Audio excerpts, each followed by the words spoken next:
스미더스입니다. 제가 이제 지난번부터 여러 가지 오프닝을 테스트를 하고 있습니다. 지금 들으신 곡은요, 영국의 이제 드라마고요. 영국 드라마 아가사 크리스티의 이제 미스 마플의 이제 옛날 버전 드라마인 이제 미스 마플의 주제곡입니다. 미스 마플 같은 경우에는 할머니 탐정이고요. 제가 알기로는 그 마을 이름이 세인트 미드메리라고 알고 있는데 그 마을 밖으로 한 번도 나가본 적이 없는 평생 그런 분인데도 불구하고 이제 그 마을에서 관찰했던 인간들의 면면이나 인간들의 사고방식, 생활 스타일, 생각, 범죄 이런 것들에 유추해서 다른 모든 어떤 사건들 또는 전혀 다른 사람들의 이제 범죄 행위를 단순하게 추리만으로 밝혀냅니다. 그러니까 기본적으로 그 인간의 심리나 사람의 행동에 대해서 통찰력이 있는 분이시죠. 아가사 크리스티의 소설이 대체로 이제 그런 스타일입니다. 뭔가 액션이라든지 셜록 홈즈처럼 뭔가 이제 추리 플러스 액션이 필요한 것이 아니라 뇌세포 그리고 고민 그리고 머리를 굴려서 저 상황을 상상해보고 그 상상을 적용해보고 거기에 맞는 단서를 찾아가는 이런 이제 소위 말해서 안락의자형 탐정 소설의 이제 시초다. 시초라기보다는 대가다 이렇게 볼 수 있고요. 저도 굉장히 이제 아가사 크리스티 시리즈를 이제 어렸을 때부터 그 책들을 많이 봤습니다. 아마 행문 출판사였던 것 같은데 그래서 이제 그런 것들을 많이 보면서 소위 말해서 추리도 해보고 뭐 그랬었죠. 예. 뭐 그런 것들이 이제 두뇌 발달에 굉장히 좋습니다. 예. 그리고 세상을 살아가는 데 있어서도 굳이 어떤 상황을 직접 겪어보지 않아도 충분히 유추해낼 수 있는 그런 능력을 기르는데 아주 많은 도움을 줍니다. 아가사 크리스티의 책이 보통 그렇습니다. 아무튼 오늘 정문실 리포트 첫 번째 뉴스는요. 지금 한창 나오고 있는 소위 말해서 울산시장 선거 개입 관련 수사 건에 관련된 뉴스들이 이제 주말에도 쏟아져 나오고 있기 때문에 여기에 대해서 제가 정리를 좀 해서 말씀드려야 될 것 같아서 제가 이제 녹음을 하게 됐고요. 기본적으로 이제 방침은 평일에 업로드하고 휴일에 쉬는 걸로 최초 이제 제작을 할 때는 그런 방침이었는데 그 방침 다 없앴습니다. 다 그냥 다시 0으로 돌리고 만에 하나 이제 어떤 이슈가 발생하면 휴일이고 주말이고 뭐 그런 거 없다. 바로바로 이제 그 이슈에 대응할 수 있도록 녹음을 해서 올리는 걸로 방침이 바뀌었기 때문에 지금 상당히 많은 뉴스가 쏟아지고 있는 상황입니다. 그래서 제가 이제 정문실 관련한 녹음을 하게 됐고요. 오늘은 굉장히 뉴스가 많은데 제가 요걸 1, 2, 3부로 정리를 해가지고 제가 녹음을 다 마친 다음에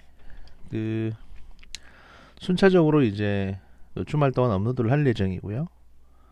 또 1, 2부가 지금 진행이 된 스미더스의 판단고기 일본 경찰제도 관련한 것도 추가적인 어떤 파일을 제가 올릴 생각입니다. 예. 그러면 서로는 이 정도로 하고요. 첫 번째 뉴스로 들어가 보겠습니다. CBS 노컷뉴스에서 11월 30일 날 새벽에 나온 뉴스인데요. 황운하 전 울산지방경찰청장이 청와대 첩보가 내려오기 전에 이미 이제 사전 수사를 한다든지 이런 사전 정지 작업을 했었다. 울산에서. 그래서 청와대와 사전 교감이 있었던 게 아니냐 하는 그런 의혹이 지금 제기되고 있다는 겁니다.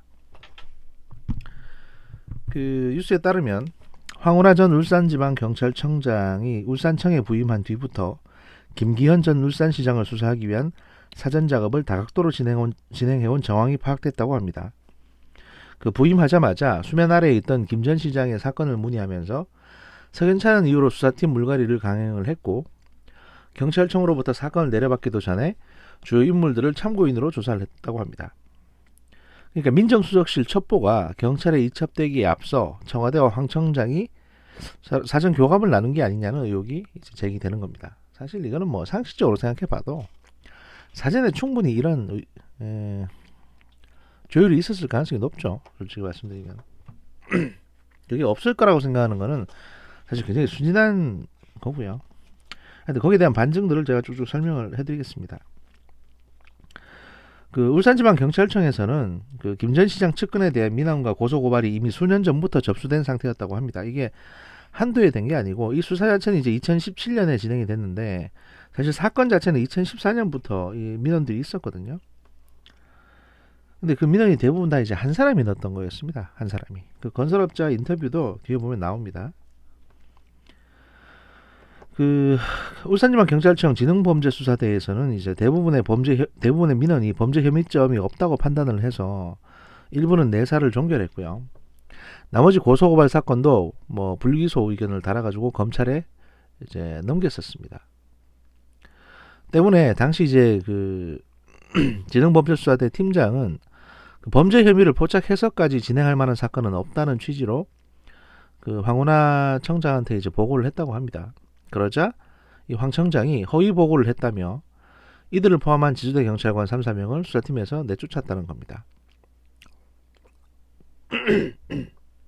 이 내용은 제가 지난번에 설명을 드렸었는데, 근데 웃기는 거는요, 그 수사 담당자, 그러니까 이 수사 사항에 대해서 가장 잘 알고 있을 수사 담당자가 특별한 범죄 혐의가 없는 것 같다고 보고를 했는데, 가장 우두머리인 이제 울산지방경찰청장이 자기가 직접 수사해 본 것도 아니면서 허위 보고 운운하면서 이제 이 기존의 수사팀을 좌천시켰다는 거죠. 전형적인 이것만 봐도 사실 말이 안 되는 거고요. 아무튼 사정을 잘 아는 한 관계자는 황 청장의 이 같은 문책성 인사를 두고 그 지능범죄수사대가 김 전 시장을 겨냥한 수사에 별다른 의지가 없어 보이자 내린 조치로 알고 있다라고 전했다고 합니다. 그 수사팀에서 내쫓긴 한 경찰관이 이제 CBS하고 인터뷰를 했는데요. 여기서 이제 황 청장에게 수사 상황을 보고한 이후에 토착 세력과 유착된 경찰로 몰려서 인사조치됐다며 모든 사실은 검찰 수사에서 다 밝혀질 것이라고 이제 인터뷰를 했다고 합니다. 그러니까 이 경찰관도 상당히 좀 억울하다 이렇게 이제 느끼고 있다는 거죠. 그 기존 수사관들이 빠진 자리에는 성모라는 이제 경위가 팀장으로 들어왔고 이게 아마 경찰대 출신이라고 알려져 있습니다. 성모 경위가 팀장으로 들어왔고 이 성경위는 김 전 시장의 동생을 변호사법 위반 혐의로 고발한 지역 건설업자 김모 씨와 오랫동안 친분을 이어온 것으로도 알려졌다고 합니다. 그러니까 그 이 지역 건설업자 김모 씨라는 사람이 누구냐면 청와대나 여기저기 민원 넣었던 투서 놓고 했던 그 사람이에요. 바로 여기저기 고소 고발 놓고 그러니까 이 사람하고 굉장히 가까웠던 수사관을 여기 팀장으로 넣은 겁니다. 어떻게 보면 진짜 지역 토착세라고 유착된 사람인데 그 사람을 이제 수사 책임자로 부임을 시킵니다. 그래서 황 청장이 부임하면서 이제 김 전 시장 측의 수사에 미온적이던 경찰을 좌천시키고 반대로 고발인과 유착돼서 김 전 시장 측에 대한 수사를 강도 높게 끌고 갈 만한 경찰이 새로 책임자를 안게 된 겁니다. 이는 이제 지난 2017년 10월에 일어난 일로 백원호 당시 민정비서관이 박형철 반부패 비서관에게 김기현 첩보를 넘겨주던 시기와도 겹칩니다. 청와대 반부패 비서관실에서 이첩된 김기현 첩보를 경찰청으로 내려보내기도 전에 울산지방경찰청은 주요 참고인들을 불러서 조사를 하기 시작합니다. 그러니까 청와대가 김기현 첩보를 경찰청으로 보낸 때가 2017년 11월 초고요. 이 경찰청이 울산청으로 보낸 시기는 12월 29일입니다. 근데 아직 첩보가 민정수석실에 머물고 있던 2017년 9월에서 10월 사이에 울산지방경찰청 지능범죄수사대는 이미 김 전 시장 관련 비위 의혹을 제기한 A씨를 참고인으로 조사한 것으로 취재 결과 확인이 된 겁니다. A씨는 더불어민주당 울산시당과 긴밀하게 소통하면서 정보를 공개했던 것으로 파악됩니다. 그러니까 이 A씨가 누구냐면 지역 건설업자고요. 이 사람이 여기저기 민원을 넣은 겁니다. 이 사람에 대한 이 A씨에 대한 인터뷰도 뒤에 있습니다. 그 첩보가 경찰청에서 정식으로 넘어오기 3주 전인 같은 해 12월 7일에는 이 수사 책임자인 이제 성경위가 B 씨를 참고인으로 조사하며 김 전 시장의 비위 의혹을 캐물었다고 합니다. 특히 이 B 씨는 김 전 시장과 지방선거에서 맞붙은 송철호 현 울산시장 캠프에서 각종 선거 전략을 수립하고 총괄하는 핵심 관계자였다고 합니다. 그러니까 이제 그 상대편 후보로 나올 사람인 민주당 쪽 전략 책임자를 불러다가 뭐 이 그 반대쪽에 정적인 이제 김현직 김 시장의 의혹에 대해서 아는 거 없는지 물어본 겁니다. 왜 물어봤는지도 모르겠어요, 솔직히. 이 반대쪽에 있는 사람 불러다가. 그러니까 이런 식의 수사가 어떻게 보면 진짜 울산에서 전체 무슨 일이 있었는지 좀 궁금하기도 합니다. 이렇게 무지막지하게 수사를 하는 게 경찰이었네요. 이런 경찰이 이제 수사권 달라고 지금 하고 있는 거고요. 아무튼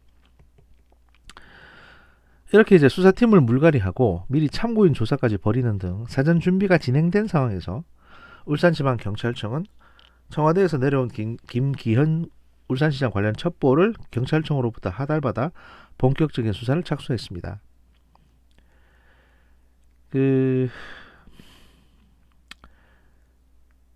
결국 이제 이게 기소 의견으로 검찰로 송치가 되고요. 그런데 검찰에서는 이걸 결국 불기소 처분했죠. 혐의가 없다고 해서. 그러니까 이 내용을 보면 청와대에서 김기현 첩보를 경찰청으로 보내고 이쪽으로 내려보낸 거는 사전에 이미 조율을 다 해놓고 일종의 이제 그 화약 심지에 불을 붙이는 공식 절차. 그러니까 그게 절차가 진행이 안 되면 아무래도 수사가 힘을 못 받으니까. 제가 보기에는 이게 지금 황운하 울산지방경찰청장이 부임하자마자 이 사건을 챙기기 시작했다고 하거든요. 어떻게 보면 황운하 울산지방경찰청장이 사실은 이제 진급 대상자도 아니었다고 합니다. 왜냐하면 지금 이 사람이 이제 총경일 때 일대 하도 말이 많아가지고 문제를 많이 일으켜가지고 트러블 메이커였고, 그래서 두루두루 문제가 많았기 때문에 진급을 안 시킨다. 왜냐면 지금 경찰대학교 1기 졸업생인데 아직까지 지방경찰청장을 하고 있거든요. 자기보다 후배인 사람들이 지금 자기 윗대에 올라가는데, 자기보다 윗계급에 올라가 있는데, 그래서 안 되려고 이미 곧 짐 싸야 되는 상황이었는데,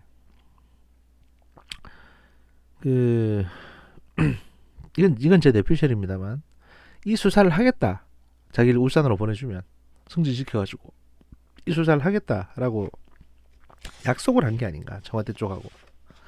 솔직히 이런 생각까지도 지금 듭니다. 지금 나오는 얘기들을 보고 있으면요.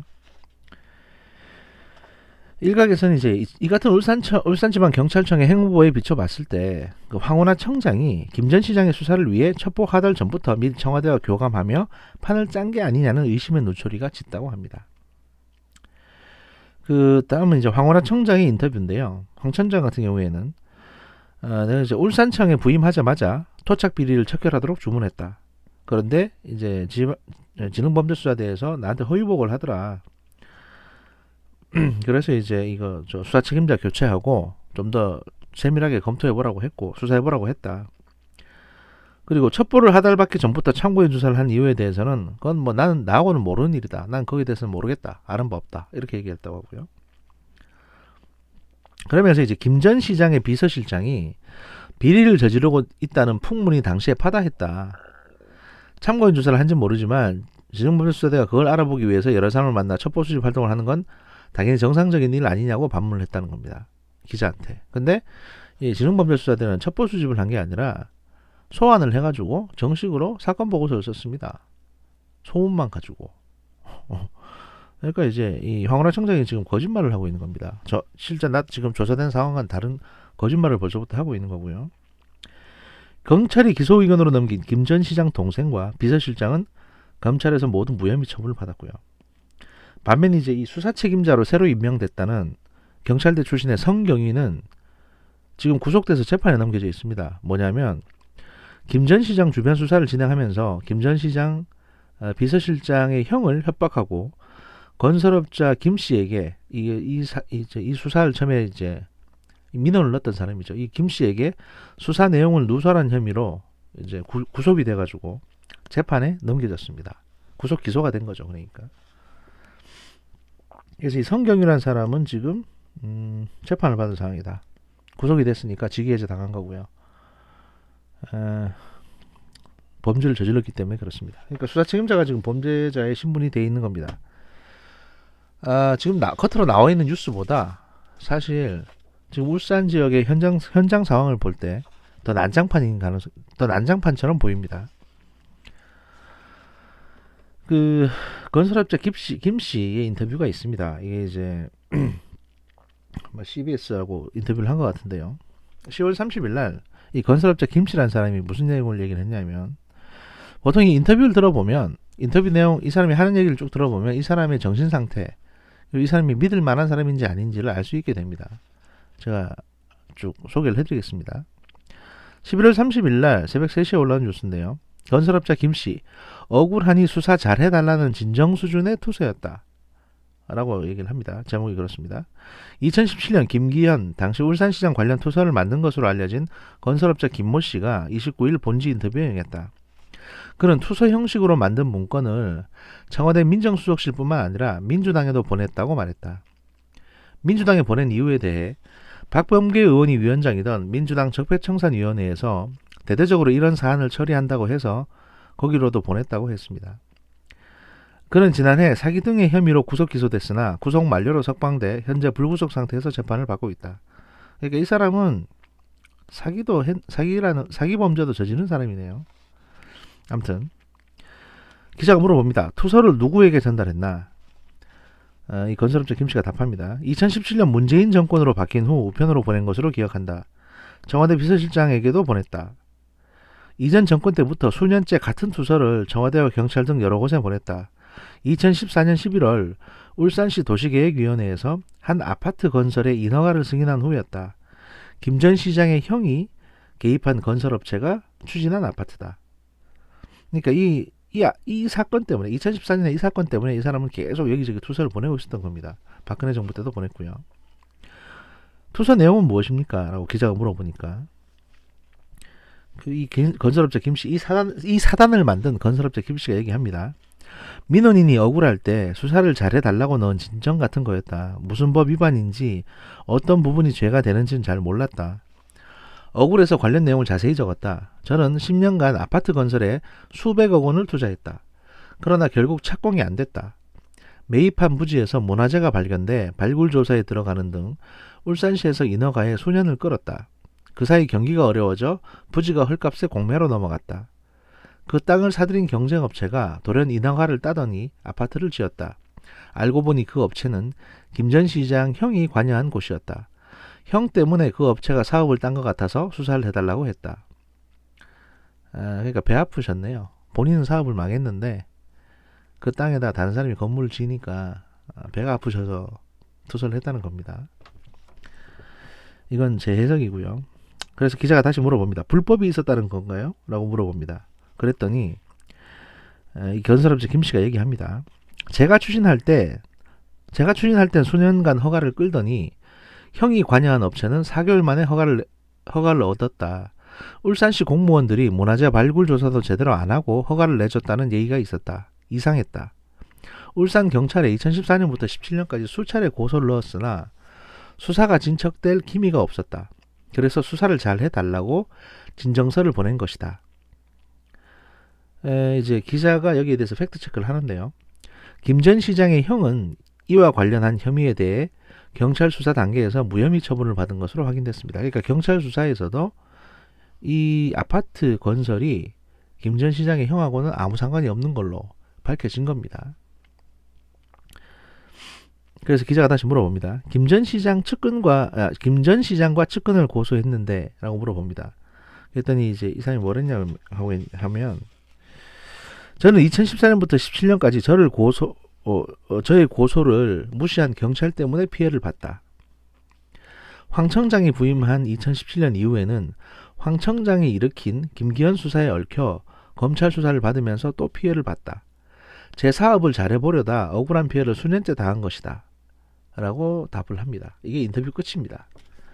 이 마지막 문장을 쭉 보시면요. 이 사람은 기본적으로 남 탓을 하는 사람입니다. 이 건설업자 김 씨는.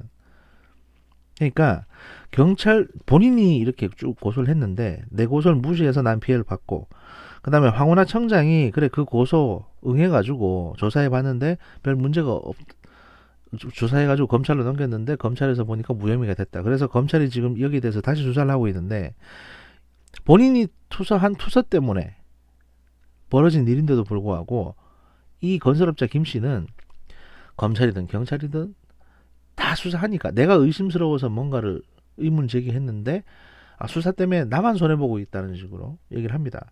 그러니까 본인 사업 망한 것도 망했는데 다른 사람이 사업 잘 되는 것도 남 탓이고 배 아프고 이거 좀 본인이 투사 넣어놓고선 불려다니면서 이런저런 수사 받는 게 그러니까 남을 음해해 놓고 이제 자기까지 불려가서 수사를 받으니까 그것도 자기가 피해를 입었다 이렇게 주장하는 사람인 겁니다.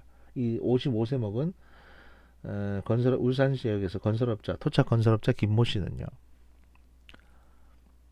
제가 보기에 이 사람은 그냥 쓰레기입니다. 인간 쓰레기. 늘 남 탓하는 그런 사람일 뿐이에요. 이게 아마 이제 기자들 앞에서는 이렇게 우는 소리 하겠죠. 그리고 저 업자들이나 공무원들 앞에 가면 뭐 자기가 술도 다 사고 다 잘한다고 막 이렇게 또 이제 빈말할 그런 사람들입니다. 그래서 사실 건설업자들을 옛날부터 사람들은 건설업자들을 그렇게 신뢰하지 않아 왔습니다. 건설업자들은 반쯤은 사기꾼이라고 보통. 물론 이제 이 방송을 듣는 분 중에 아마 건설업자에서 있을 수도 있는데 하여튼 이제 옛날의 인식이 그랬다는 겁니다. 예. 왜냐하면 워낙 사업 자체가 불안정한 사업이기도 하니까요. 하여튼 좀 씁쓸하네요. 뭐 저런 얘기가 나오니까. 하여튼 뭐 그렇습니다. 그렇고요.